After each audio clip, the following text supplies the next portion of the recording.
Hey folks, BlackCross here, and welcome to the BlackCross Games of 2017 video. Much like last year that I did, I figured I'd do it again, basically talking about what I have played in the past year, and what I have of particular favorites, and which one didn't do so well.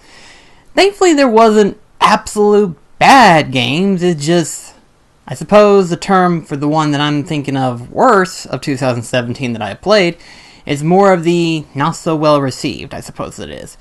But we're not going to talk into anything like that. First off, we're going to go ahead and get into discussion of the non-mentioned game of my channel, being that of Cuphead.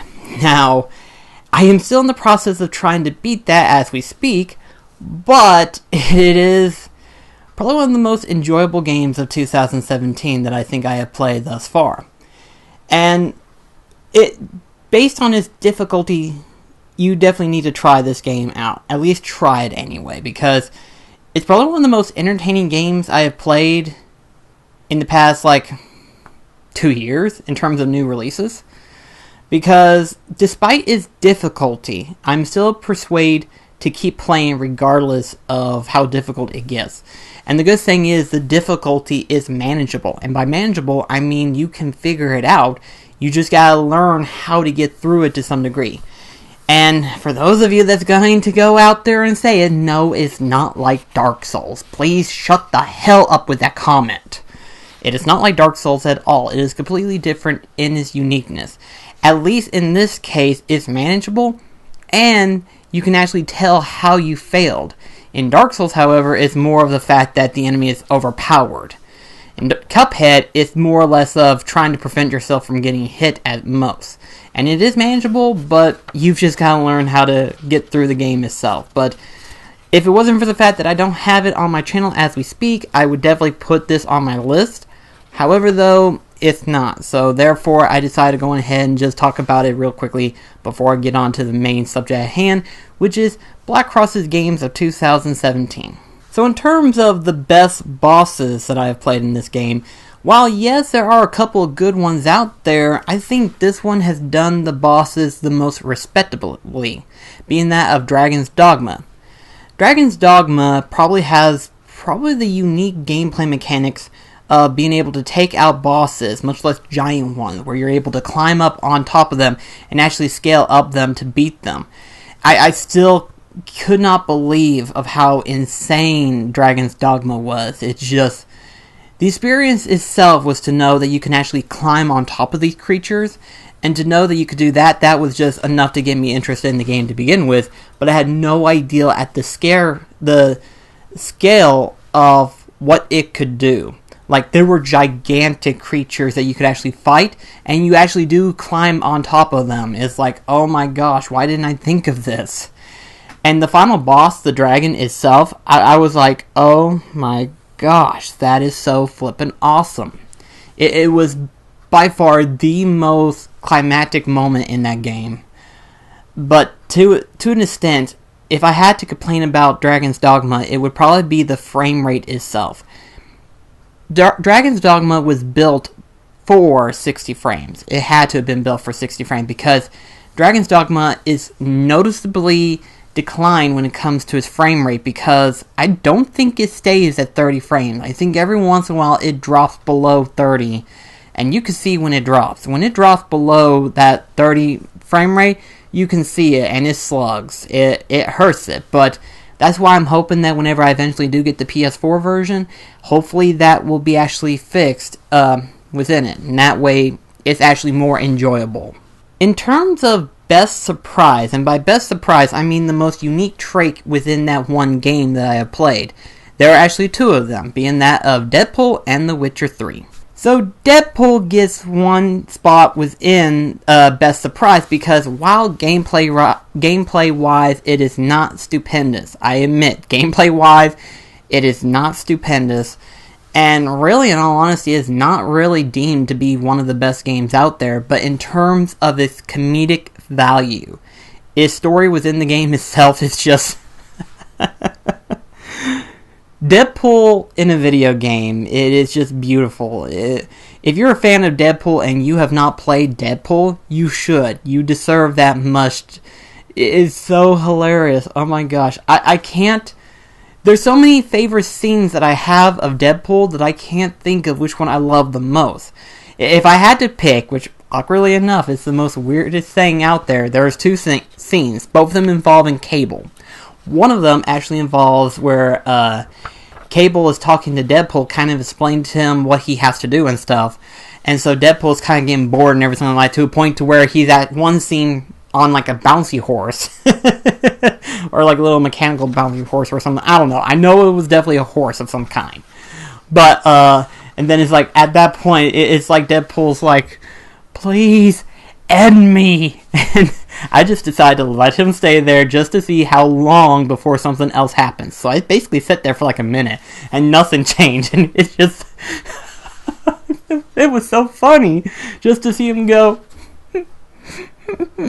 and then by the time you finally triggered it, he just pulls a gun and blows his brains out. And then the other favorite is when, immediately after that part, there's a scene where he's looking for his number one fangirl, and he finds her, but it turns out to actually be Cable. And he basically has him by the pecs. So, I'm like, should I or shouldn't I? I'm like, well, this is Deadpool. Yes. So I had him squeeze, and then he got punched in the face. It's so funny. Like I said, game-wise, is not that fantastic, but story and the comedy, you're going to laugh your ass off. You're going to have a fun-filled time with this one.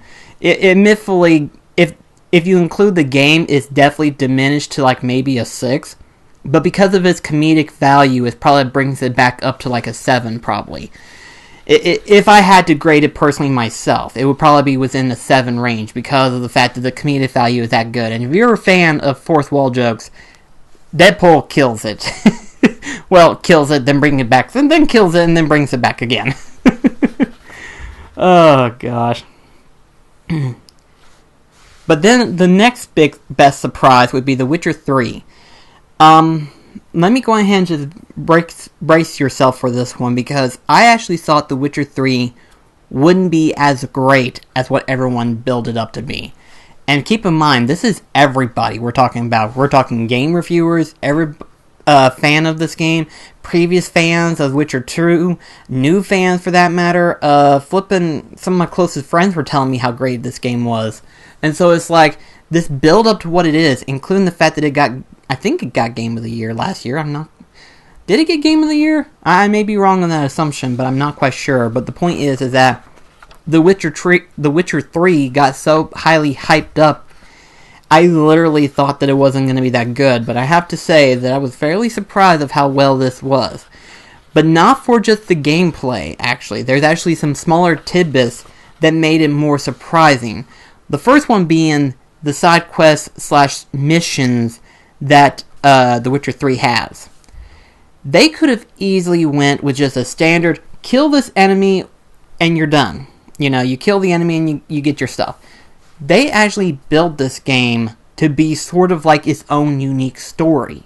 You know, each mission has a story, and while it doesn't impact into the main game, it does have a story that builds up. You know, you're into this, you're going to this village to talk to this one guy who tells you that someone murdered his wife or daughter or whatever. You go into the crime scene, you use your Witcher powers to discover who technically killed her. You find out technically it's this one monster, you find out what made this monster do it, and then you go about deciding if you want to kill it. Sometimes it's mandatory to kill it anyway, or you let it live or whatever because you thought that it had its reasons. Then you've got the fact that you can also bribe for more cash. You know, you can bolter with it, you know? And I found myself boltering it with quite a lot, but I bolter for the low end. I never bolter for the high end because unless I knew for a fact that I was going to get it, I never go that far because boltering for the low end at least give you, I want to say it gives you at least 100 more gold than the standard. If you just leave it at B, you can get at least 100 more at best. Sometimes I got lucky to where I can bolter a little bit higher and got 300 more at best. But it definitely built up my gold count to where that way I can actually purchase more upgrades and then other items that I might need. And in terms of potions, I never use them. I'm going to tell you right now, I never use them unless it was a mandatory quest item per se. If it was a quest item that I needed to make, then I went out of my way to actually make it. But as far as like using Witcher potions and stuff like that, I never really use them.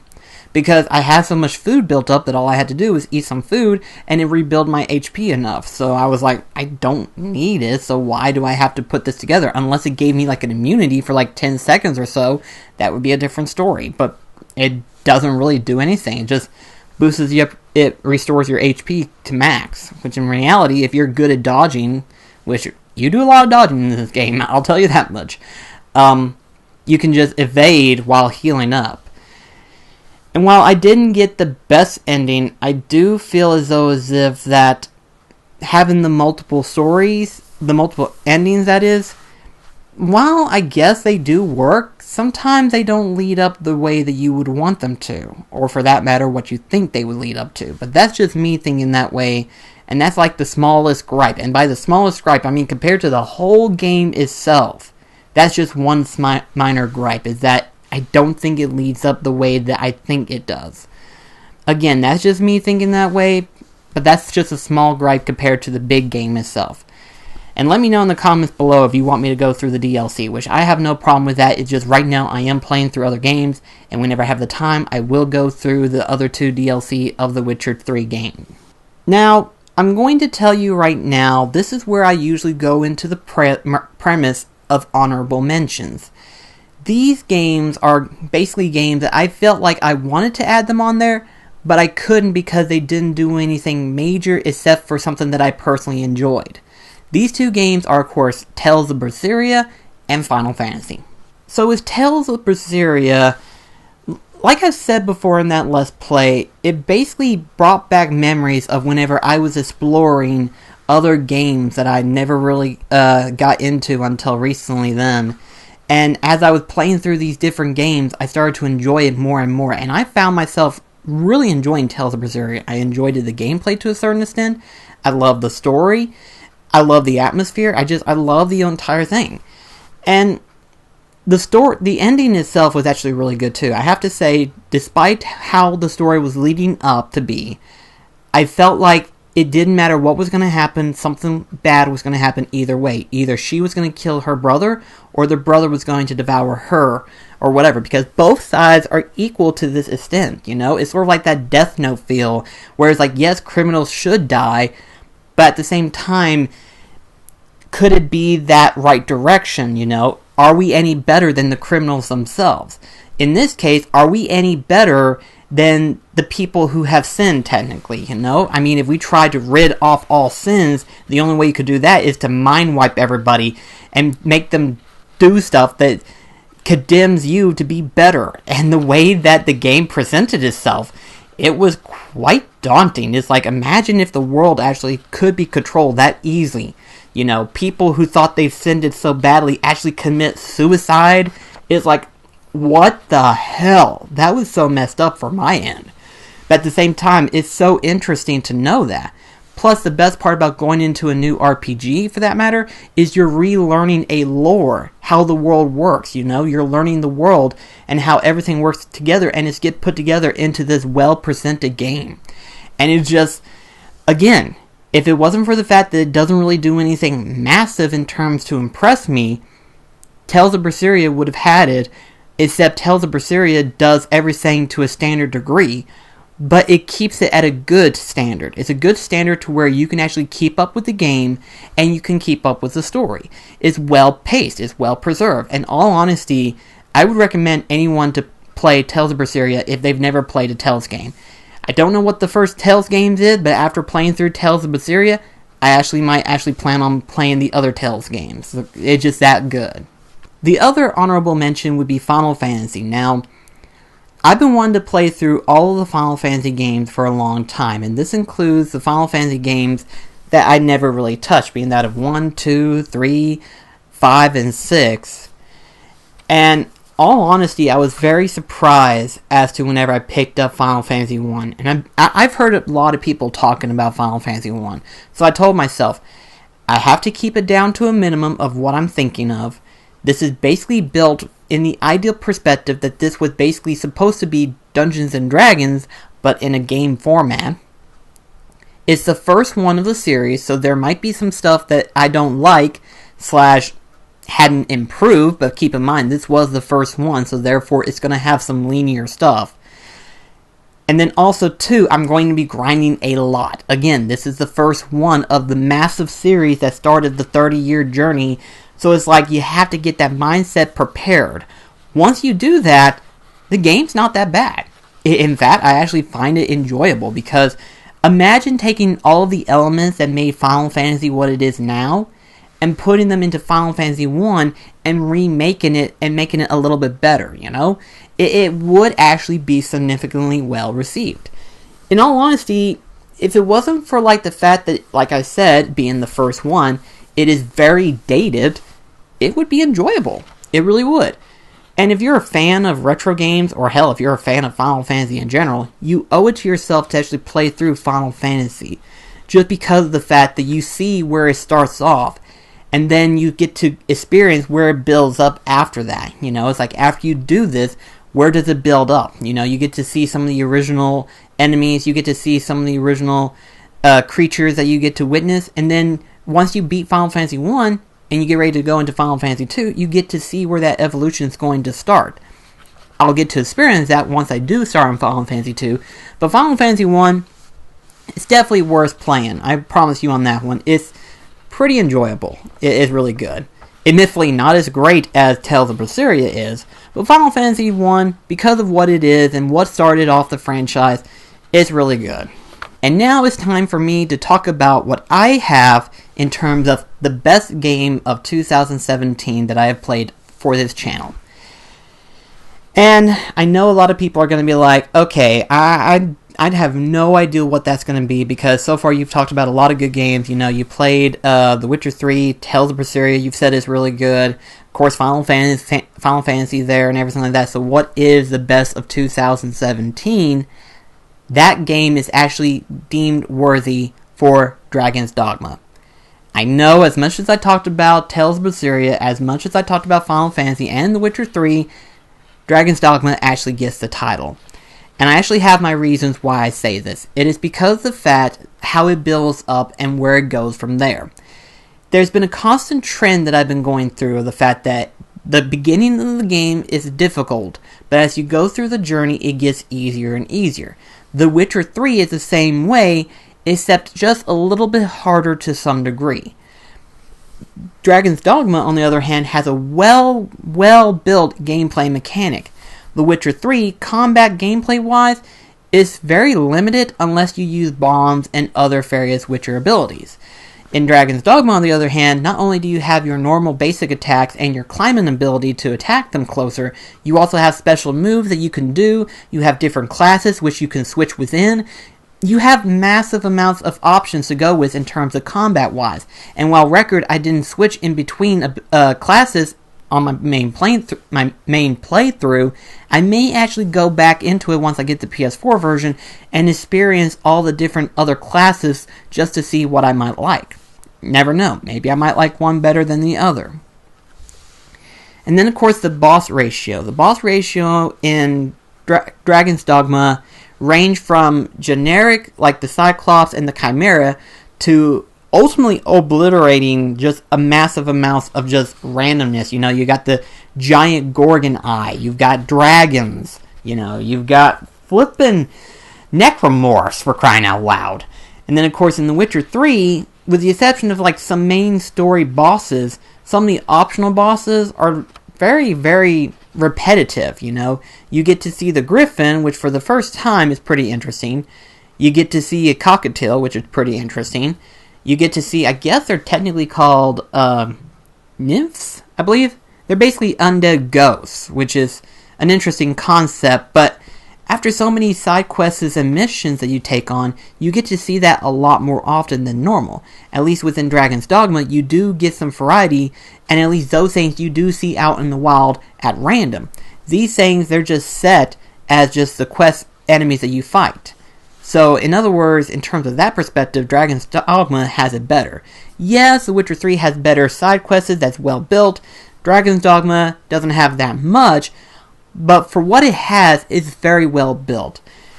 And again, the only problem that I have would be the frame rate, but everything else I actually enjoyed. Honestly and truly, I did enjoy it.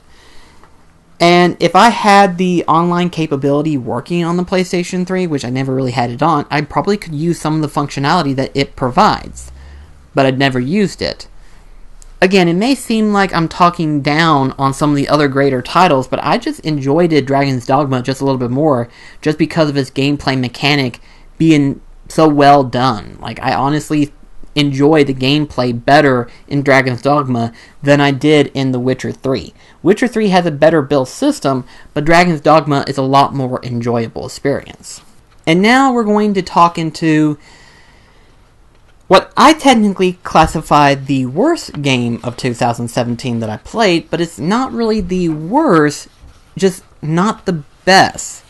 That game being The Order 1886. Now, I'm going to tell you this, and this is basically the same that everybody has talked about for this game. The problem that this game has is that it basically is the smallest game out there. It is the shortest. Like, literally, you can beat this within, probably within a day. If you're just going through the story, you'll probably beat it within, 10 hours, probably. It is that short of a game, and it's pretty sad to see that something that looks interesting and it has such a good character about it didn't continue after this. That's the bad thing. This came out at the beginning of the PS4 era, and because of what happened in this main game, you would think it comes up into a sequel later on. Sad thing is that no one has ever confirmed the fact that if it's going to continue or if this just stays where it's at. And as far as I know, we're not going to get anything extra in terms of The Order 1886. I think that's the sad thing, you know. As I said, I'm a big fan of Van Helsing stuff, the Monster Movie Madness stuff, and it has werewolves, it has vampires, so just to have that on there is really awesome on its own. But because it ends right there, it just kind of lingers it, you know. It could be better, but it doesn't. And in terms of gameplay-wise, if you're familiar with some of the shooter games, such as Uncharted or whatever, it doesn't do anything drastically massive, you know. You have different unique weapons and everything like that, but that's about it, you know. Again, The Order 1886 isn't the worst, but sadly it doesn't build up to being an excellent game title, much less a good game title. It's just an interesting game, and that's all it is.